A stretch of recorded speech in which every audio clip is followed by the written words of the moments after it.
بسم اللہ الرحمن الرحیم۔ السلام علیکم ڈیئر اسٹوڈنٹس، مطالعہ پاکستان کی کلاس میں آپ سب کو خوش آمدید کہتی ہوں۔ شروعات کریں گے اپنے لیکچر کا آپ کے پہلے چیپٹر سے، پہلے باب سے، جو کہ ہے تاریخ پاکستان۔ اس چیپٹر میں ہم پاکستان کی سیاسی تاریخ کے بارے میں اور جو مختلف جو شخصیتیں ہیں اور جو ان کے دور حکومت رہے ہیں، ہم اس کو ڈسکس کریں گے۔ جو پہلا دور حکومت ہے جس کو ہم ڈسکس کریں گے وہ ہے ذوالفقار علی بھٹو کا، جو کہ 1971 سے 1977 تک رہا۔ دیکھیے، جنرل یحییٰ خان نے 1970 میں جو انتخابات کرائے تھے، اس کے روح سے مشرقی پاکستان میں عوامی لیگ نے واضح اکثریت حاصل کی، جبکہ مغربی پاکستان میں پیپلز پارٹی نے نمایاں کامیابی حاصل کی۔ بعد میں ان دونوں پارٹیوں کے بیچ میں اختلافات پیدا ہو گئے، جس کی وجہ سے سانحہ مشرقی پاکستان بھی رونما ہوا، جو کہ 16 دسمبر 1971 کو مشرقی پاکستان ہم سے علیحدہ ہو کے بنگلہ دیش بن گیا۔ اس کے بعد جنرل یحییٰ خان اپنے عہدے سے جب مستعفی ہوئے اور انہوں نے حکومت کی باغ دوڑ اس وقت کے پیپلز پارٹی کے سربراہ ذوالفقار علی بھٹو کو دی گئی۔ ذوالفقار علی بھٹو نے 28 دسمبر 1971 کو پاکستان کے پہلے سویلین مارشل لا ایڈمنسٹریٹر کی حیثیت سے اپنا اقتدار سنبھالا اور 20 اپریل 1971 تک ملک میں مارشل لا نافذ رہا۔ اب ذوالفقار علی بھٹو کا جو دور حکومت ہے، جیسے ہی وہ سٹارٹ ہوا، جیسے میں نے آپ سے کہا کہ مشرقی پاکستان کا سانحہ رونما ہو چکا تھا، تو حالات اس وقت ملک کے جو سیاسی حالات تھے بڑے نازک تھے۔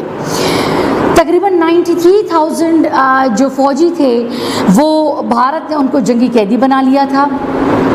اس کے علاوہ جو سب سے بڑی بات یہ تھی کہ عوام میں مایوسی پھیلی ہوئی تھی۔ اب نہ صرف یہ کہ ان معاملات کو دیکھنا تھا، ایک نئی حکمت عملی اپنانی تھی، بلکہ عوام میں ایک نیا امید، ایک نیا عزم بھی بیدار کرنا تھا۔ اچھا، اب دیکھتے یہ ہیں کہ ذوالفقار علی بھٹو کے دور حکومت نے انہوں نے عوام کے لیے کون سے ایسے اصلاحات کیے، جب کہ مطلب اور اس طرح کے اصلاحات انہوں نے کیے جو کہ انہوں نے پیپلز پارٹی کے منشور کے مطابق انہوں نے ان کو وضع کیا تھا۔ اچھا، اب اس میں سے سب سے پہلے جو ہیں معاشی اصلاحات کو دیکھ لیتے ہیں۔ تو جس طرح کہ آپ کو پتہ ہے کہ پاکستان جو ہے وہ ایک زرعی ملک ہے، ٹھیک ہے؟ تو سب سے پہلے کیونکہ زراعت جو ہے اس کا ہماری معیشت پہ سب سے زیادہ وہ ایک بیک بون کی حیثیت رکھتی ہے، تو سب سے پہلے انہوں نے اس بات کو یقینی بنایا کہ کاشتکاروں کو سہولیات فراہم کی جائیں۔ اور کس قسم کی سہولیات؟ کہ ان کو کھاد، بیج، ٹریکٹر وغیرہ جو ہیں وہ ان کو رعایتی نرخوں پر دستیاب ہوں ان لوگوں کو۔ اس کے علاوہ یہ بھی تھا کہ جب وہ کاشتکاروں سے فصل خریدی جائے تو امدادی قیمت بھی ان کو دی جائے۔ اچھا، پھر کیا تھا؟ ملازمین کی تنخواہوں اور مراعات پر نظر ثانی کی گئی۔ کس طرح سے؟ ایک تو انہوں نے ملازمین کے لیے جو بے شمار جو سکیلز تھے ان میں یکسانیت پیدا کر کے 22 سکیل کر دیے، ٹھیک ہے؟ اور ان کی تنخواہوں اور مطلب ان کے علاوہ جو سہولیات مراعات ملتی تھی اس پر نظر ثانی کی گئی۔ پھر ان کو قرضے اور پینشن کی فراہمی کو ممکن بنایا گیا۔ اچھا، اب جو پینشن کی شرح تھی اس کو بھی بڑھا دیا گیا تاکہ ملازمین کو اس سے فائدہ مل سکے۔ اس کے بعد جو کم تنخواہ پانے والے ملازمین تھے ان کے لیے بھی سہولیات نافذ کی گئیں۔ اچھا، اس میں کیا کیا تھا؟ ایک تو یہ تھا کہ ان کے بچوں کی فیسیں معاف کر دی گئیں، ٹھیک ہے؟ اس کے علاوہ کیا گیا کہ جو تفریحی سہولیات ہیں وہ بھی ان میں اضافہ کیا گیا۔ اگر کوئی شخص فوت ہو جاتا ہے، کوئی سرکاری ملازم فوت ہو جاتا ہے تو اس کی پینشنر کو وہ اس کی پینشنر کی بیوہ کو وہ پینشن دی جائے گی، سہولت دی جائے گی اس کی۔ اچھا، پھر پولیس فورس جو ہے یا پولیس ملازمین کو بھی سہولیات اور متعدد مراعات کا اعلان کیا گیا۔ تو یہ تو تھی ملک میں ایک طرح سے معاشی اصلاحات یا اکنامک ریفارمز تاکہ ملک کی معیشت کو بہتر بنایا جا سکے. اچھا، دوسرا جو ہے وہ ہے لیبر اصلاحات یا مزدوروں کے لیے کیا اصلاحات کیے گئے. اچھا، پاکستان پیپلز پارٹی نے اس وقت جو ذوالفقار علی بھٹو کا جو دور رہا اس میں پہلی بار مزدوروں کے لیے قانون سازی کی گئی. اچھا، سب سے پہلے ان کو جو بنیادی حقوق ہیں جو مزدور و کارکن اس کی فراہمی کے لیے ایک صحیح قسم کا لائحہ عمل اختیار کیا گیا.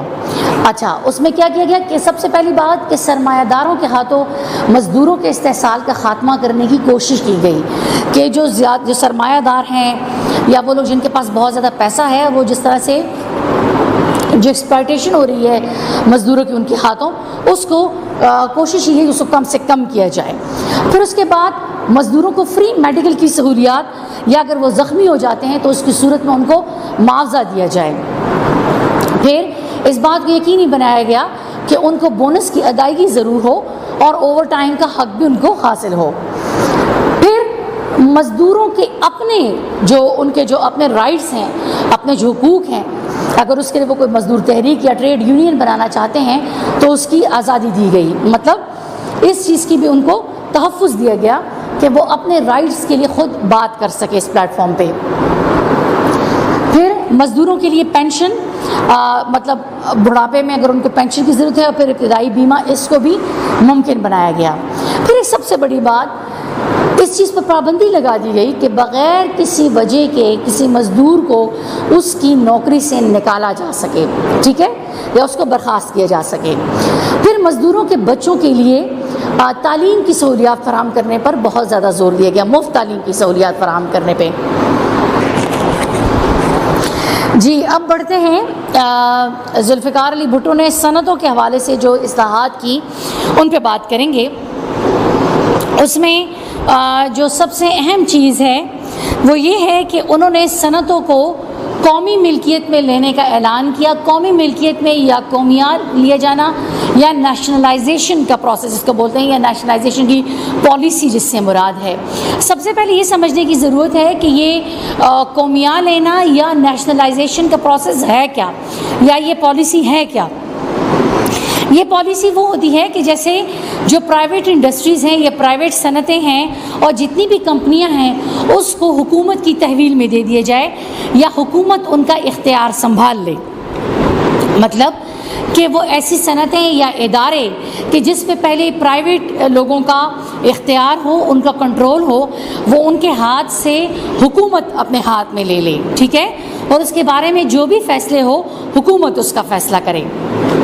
تو یہ نیشنلائزیشن کی پالیسی ہے.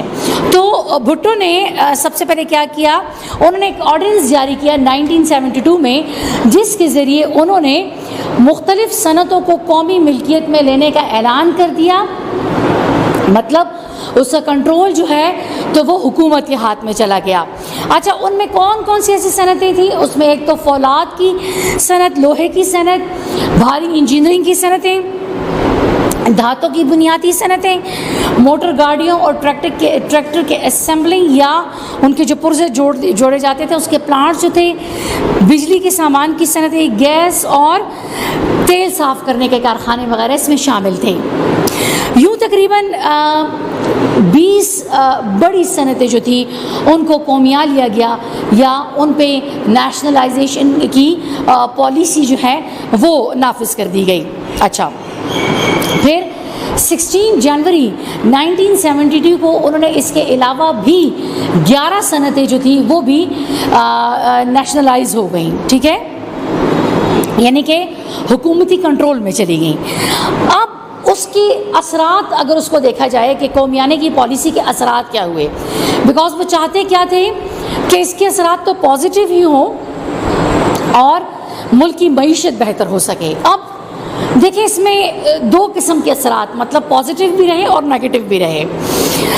اب اس میں کیا کیا گیا کہ گو کے نیشنلائزیشن کے پروسیس سے کیا ہوا کہ انہوں نے غیر ملکی سرمایہ کو تو تحفظ دے دیا، ٹھیک ہے، اور لیکن اس میں پھر یہ تھا کہ جو ادارے جو کہ غیر ملکی سرمایہ سے چل رہے تھے ان کو انہوں نے سرکاری تحویل میں نہیں لیا تھا.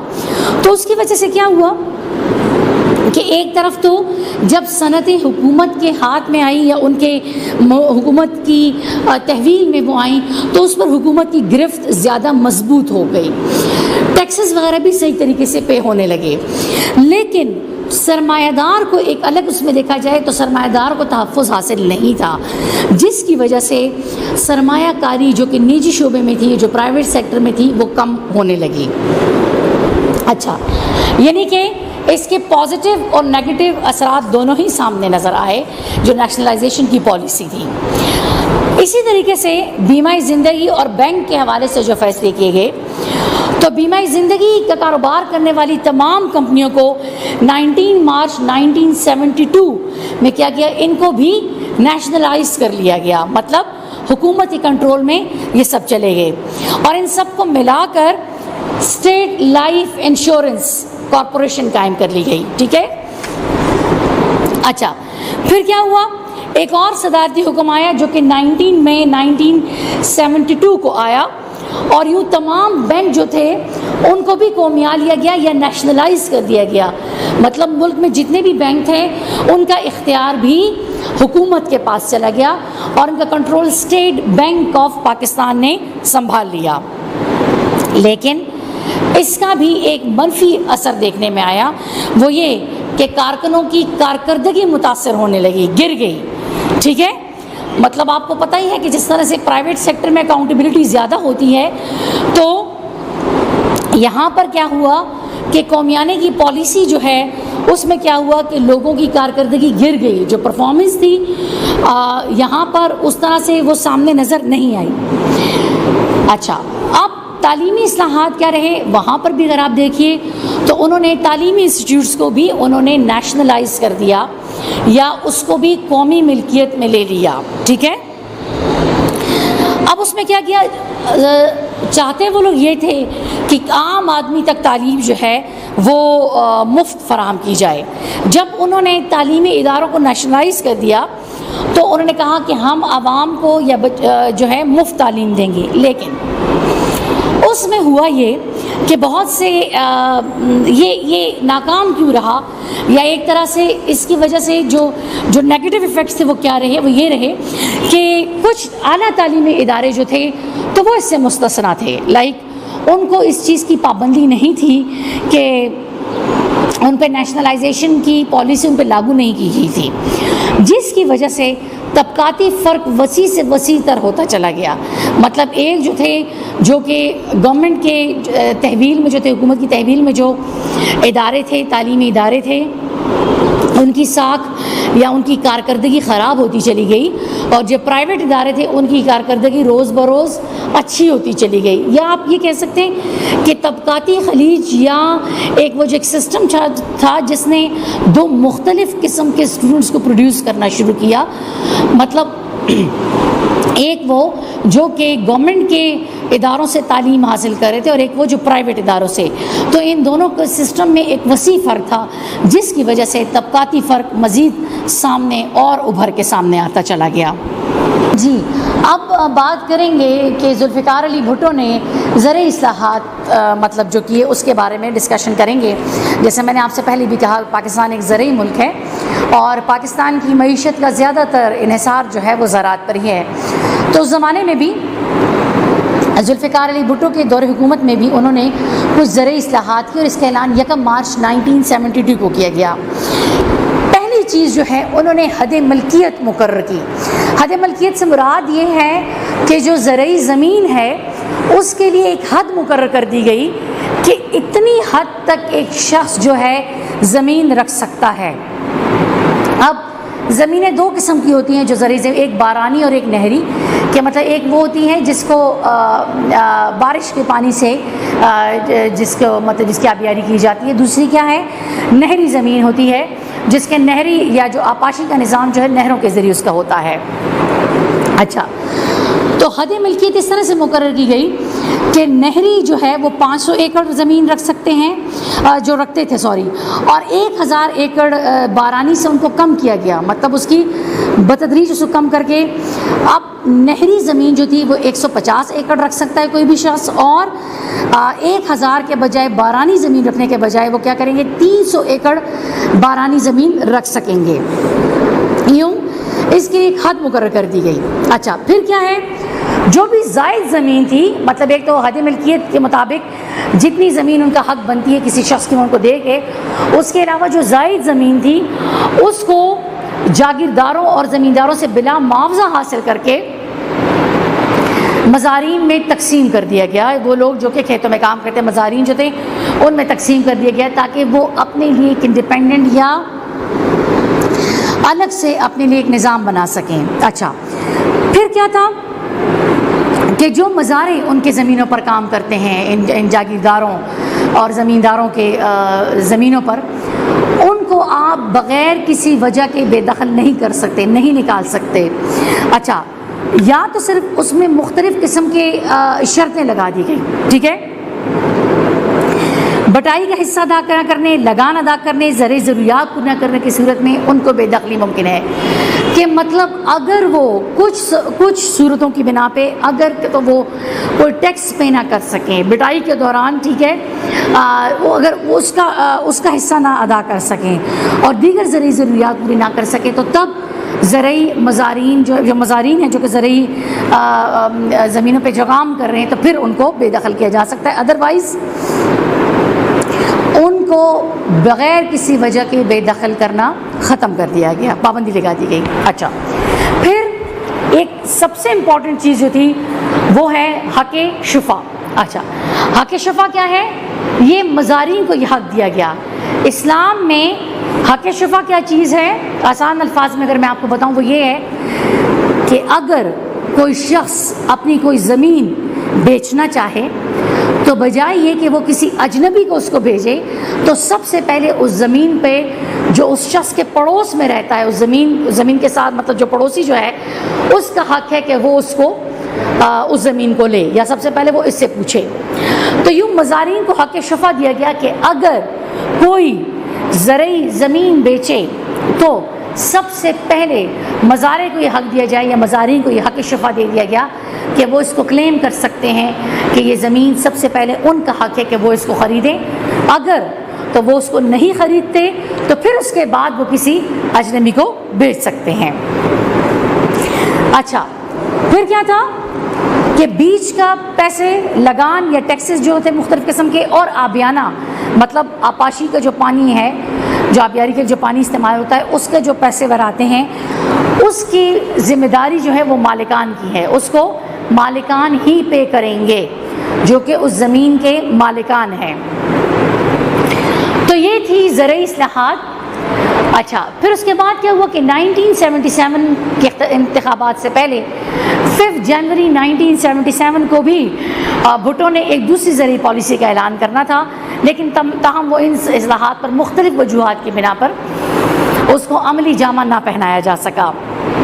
جی تو یہ تھی بھٹو دور کی چند اصلاحات کہ کس طرح سے ملک کو اس مشکل دور سے نکالنے کے لیے اور معیشت کو ایک صحیح راستہ دکھانے کے لیے اور عوام میں ایک نیا عزم اور ہمت پیدا کرنے کے لیے انہوں نے مختلف قسم کے ریفارمز یا اصلاحات مختلف شعبوں میں کی، جیسے کچھ شعبوں کے آپ نے دیکھا پرائیویٹ جو پرائیویٹائزیشن کے عمل سے جو نیشنلائزیشن کا عمل تھا ہم نے اس کو ڈسکس کیا، کچھ زرعی اصلاحات ڈسکس کی، ایجوکیشن انسٹیٹیوٹس کے حوالے سے ہم نے باتیں کی۔ تو اس کی وجہ سے کیا ہوا کہ ایک طریقے سے انہوں نے ملک کی معیشت کا پہیہ چلانے میں جو اصلاحات کی ہم نے ابھی تک ان کو دیکھا، اور ان کی کوششیں جو تھی کس طرح سے مثبت اور منفی دونوں ہی اثرات اس کے مرتب ہوئے۔ شکریہ۔